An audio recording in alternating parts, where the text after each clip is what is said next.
Hi and welcome to this episode of the Author Spotlight. I'm very, very pleased to say that we've got Lesley Strachan with us, the author of The Ultimate Guide for Parents. We've also got online with us today Lesley Pine as well, who will be here to ask any questions. And please, for yourself, if you've got any questions at all, make sure you put them in the link below and we'll make sure that Lesley comes back to you and answers those for you too. So Author Spotlight is our opportunity to share with you the journey of our authors, sharing their book, but also the highs and lows of being an author to inspire you to get your books out there. So Lesley, tell me a little more about your book writing journey. That was like what? Oh, 6 months ago, probably, I think. I started this, and I kind of always wanted to write a book, but never really had a topic in mind. So this process has been very quick for me because all of a sudden it twigged, and then I just wanted to get out to market and get the book sold. So it's been very quick for me. And so when it clicked, what's that about? What happened when it clicked for you? I have been teaching in secondary schools, colleges and higher education for a very long time, and it's always bugged me that young people really never knew who they were or what they wanted. And I would say to them, well, what do you want to be when you grow up? And they go, and you get comments like that. And it frustrated me for a long time. So because I'm a Jack Canfield trainer, I started to introduce some concepts into my syllabus and stuff like that. And I thought, I could write a book about this because I've got so many stories to tell and so many good reactions to some of the material that I've been using. So I thought, right, okay, so when I was teaching up in London last November, I used the time on the train to start structuring what a book might look like from chapter 1 to chapter 12.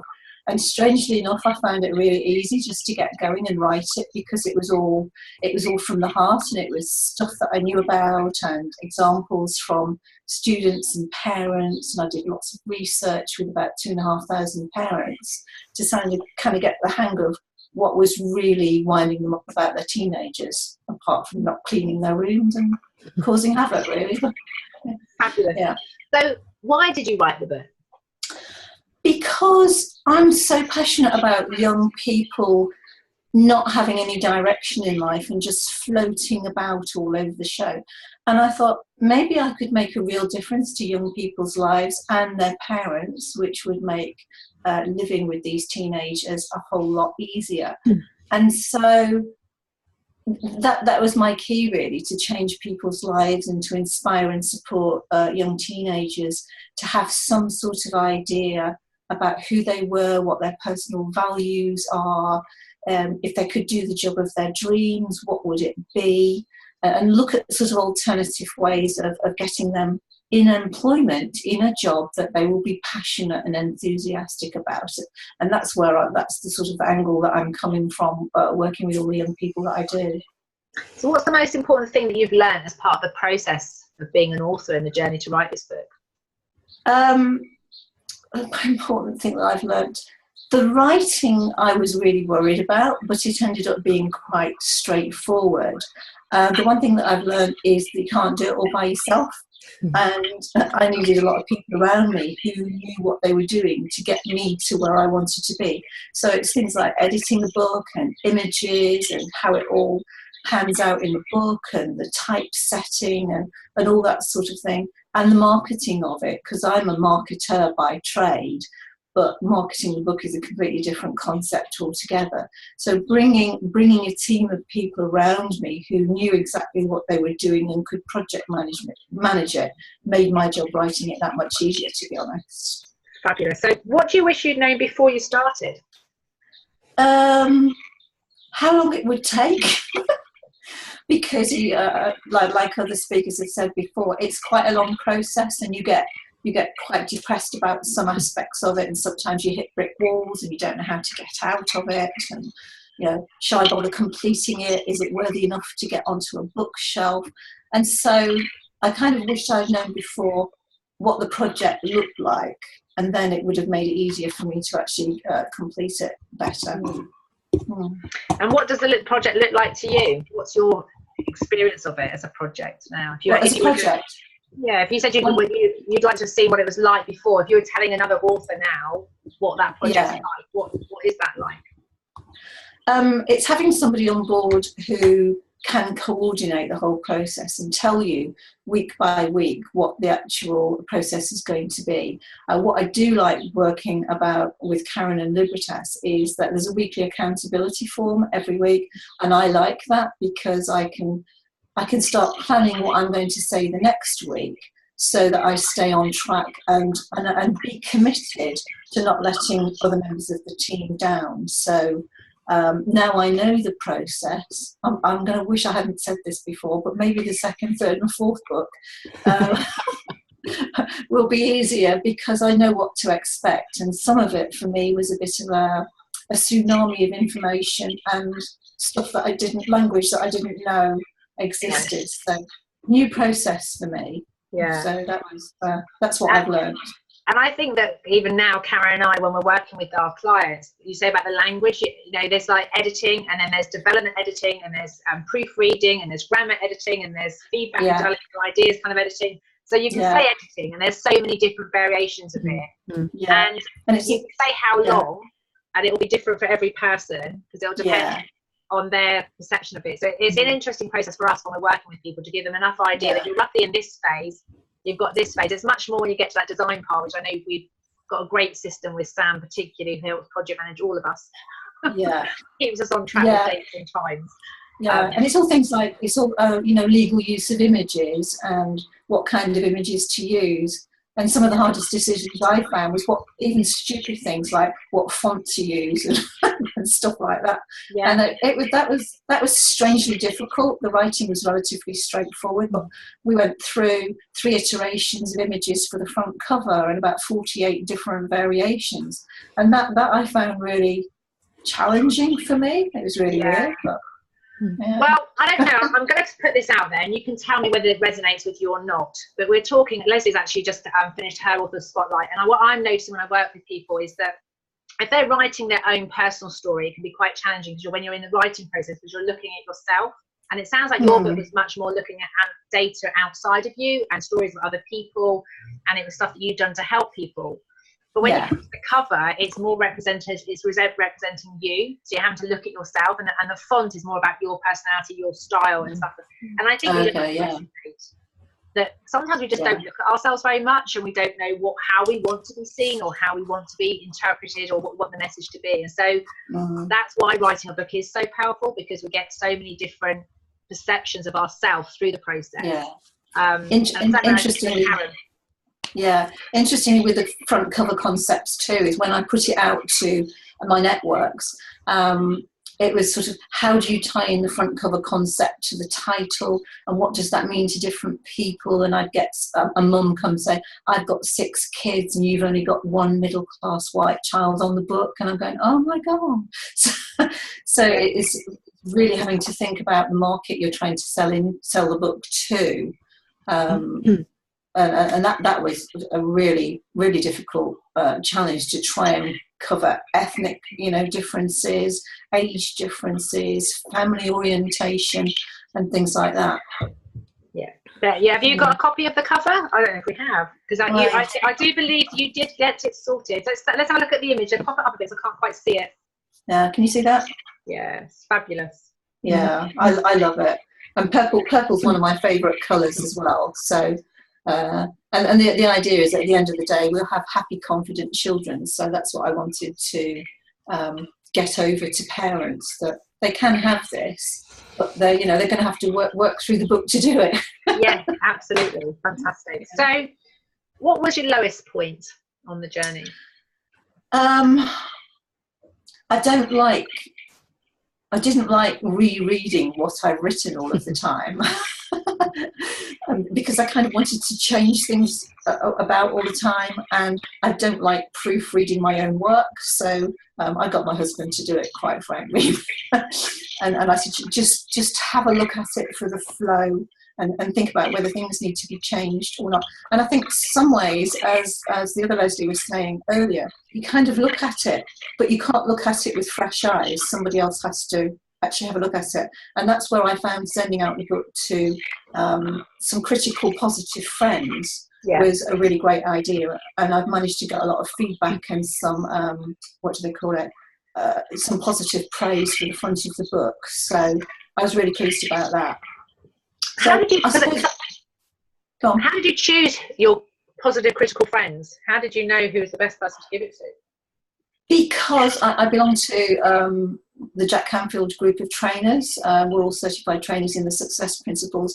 They're a very positive group of people. So I knew that they would give me positive feedback, and I sent it out to authors and coaches of networks. And so the groups I belong to are very positive people. So I knew that if they were going to give me feedback, it would be constructive. And it was, and I made quite a lot of alterations based on their feedback. So I was quite pleased about that. Yeah. It can be quite a big thing, letting go of your piece of document, can't it? That first time to get somebody else to read it. I know, and I'm quite private in that way, and to put my manuscript out to people, quite frankly, that I didn't know, was quite scary for me, and that was probably not the lowest point, but the scariest point about what will people think about what I've written. And so, but you just have to push the boundaries and get it out there, and not worry about what people think, because at the end of the day, anyone who writes a book generally has a really strong message to get out there. And so who are we not to get those words out there? And that's what's in the back of my mind all the time. You don't have the right not to do this. You have to do this because it's my life, my experiences, and I want to help young people and teenagers and parents. So you have to move past the boundaries and the downsides. So what has been your biggest success to date? To date, having this hard copy in my hand, and I was proofreading it in Abu Dhabi. I was sat on the beach, and I thought, "Yay! I've actually managed to actually do it." And then the other highlight lately has been typing my name into Amazon, and all of a sudden my book cover comes up, and I'm thinking, "Oh God, this is it!" And it's just getting to that really exciting bit now, so you can push away all the lowest points, if you like, and actually move forward to just weeks away to being on shelves and on Amazon. So I've just got my fingers crossed that everybody buys it now. Fabulous. So when's the official launch date? 31st of May. 31st of May 2018. I'm going to mention that just because this video could be viral in years to come, and we just don't know when. Yeah. Well, I've just started reading the book, and certainly my son's just going through his career change and trying to work out with us. We're looking forward to doing it as a co-coaching project together. So thank you for writing it. And already the flow and the style of it has really been easy to gel with and to make sense of. So huge thank you there. You're welcome. So, Lesley, do you have any questions for the other Lesley? Not particularly. It's just an interesting observation, actually, because our books are completely different, aren't they? Mine's been very much an internal journey. And when it came to the cover and the font, I was like, I don't mind. I mean, the cover, I had several designs of, and I've got some friends, but the font, no, I don't care what its font is. They chose quite a nice one, but it's that completely opposite way round, isn't it? And that was interesting. That really. Yeah. And I think because I come from a marketing profession, I don't know why that was so difficult for me, but I had to love the book and love the way it looks, because if I don't, then I can't expect anybody else to. Exactly. So that was really key for me. And because it's got tons of exercises in it as well, it had to be formatted so it all sort of flowed and looked right. So for me, look and feel was really important. Yes. I haven't got mine yet, the copy of it. Well, what just resonated there, though, listening to you, and I think this is a bit that we don't always understand about the book writing process, is that when you're marketing somebody else or helping other people, you're the observer of the system, aren't you? Because you've got the client with this particular thing they want to sell, and you're listening to what the consumer needs, and you're marketing to the two. But when we're selling our book, like you say, we have to be proud of it, we have to like it, we have to want to associate ourselves with it. So not only are we wanting it to resonate with the consumer, the reader, but it's also got to resonate with us. And so, and that's where I pride ourselves at Libertas. It's very much about, whereas if you do publishing deals, you might sometimes, I get the sense that your opinions will be overridden because it's about what will sell it. But actually, with the self-publishing route, it is about you being aligned with it, because it's connecting to you as well and making sure it goes through. Definitely. And I've got lots of interviews set up. I've got workshops set up and stuff like that. And I'm actually really proud to be able to hold my book and say, you know, this is it, and all the exercises that we're going to do today come out of the book. So I kind of feel that the book's given me a momentum. It's given me professional credibility, if you like, on which to grow my business. And that's one of the reasons why I wrote the business, was to establish. I'd done a lot of courses about how to be a consultant, and because I'd had a career change last year, and everyone kept saying, write a book, write a book, write a book. And I'm going, no, I don't want to write a book.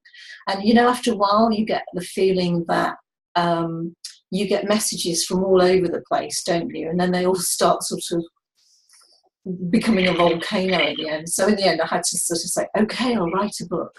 So for me, this book is a kind of a stepping stone to writing online courses and doing workshops in schools, colleges, universities, and what have you. So looking forward to all of that.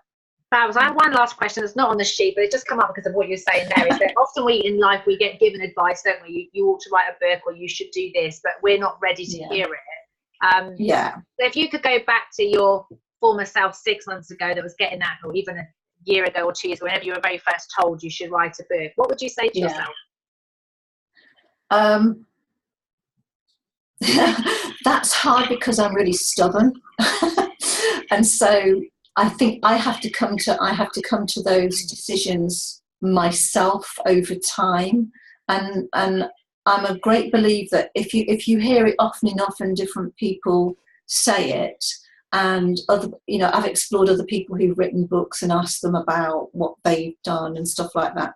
So I gather a lot of research and information, and then I make the decision from there. So 6 months ago, I would probably have said, do a bit more research, ask a few more people, and I might have got started a bit earlier. But like the other Lesley, I think there is a point in life where it's the right time and the right place and the right space.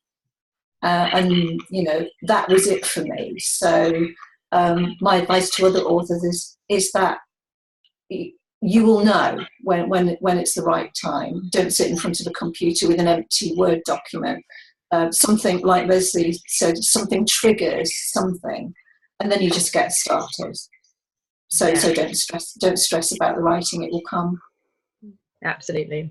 And I will obviously develop that with another interview, I'm sure, for our book called The Author's Journey, because I'm definitely noticing that as a pattern in myself and Lesley and for you guys today, is that there's kind of that, for me, I didn't realise until I wrote it that I'd been talking about wanting to write books since I was a child, but like you said, didn't really know what the book would be.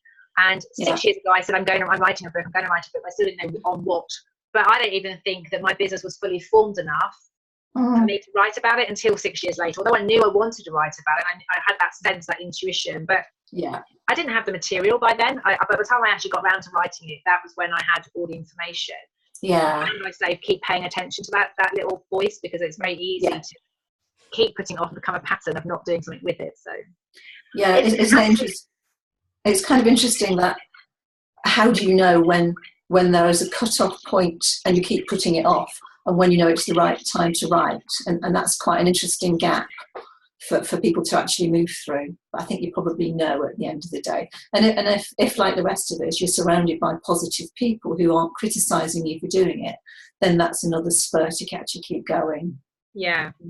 And I suppose if you were talking about that gap then between, you know, how do you identify whether it's procrastination? My work, a lot of the work is about the critic. And I would say to you, write a piece of something you want to write, tell a few people about your idea of what you've got, and listen to the feedback. But make sure the people you're asking are the kind of people who are like you, that would want to hear it, because it's really easy. We had somebody that we've just started working with where they'd shown their first piece of work, you know, a bit of bravery, and the person just pulled it apart.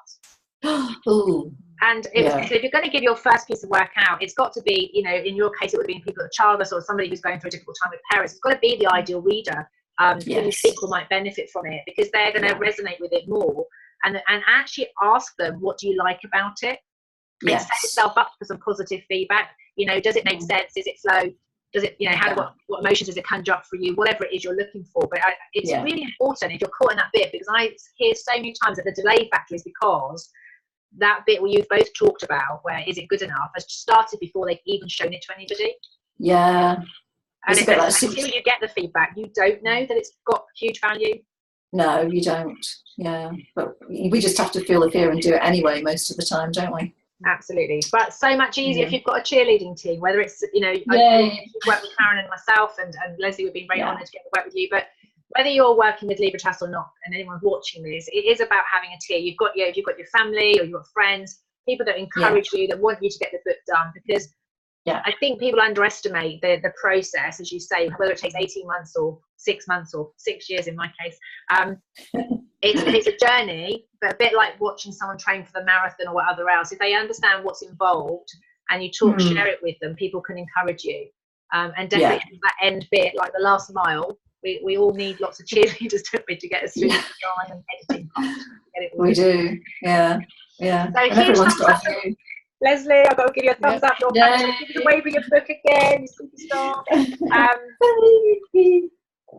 Fabulous. What a great place to finish.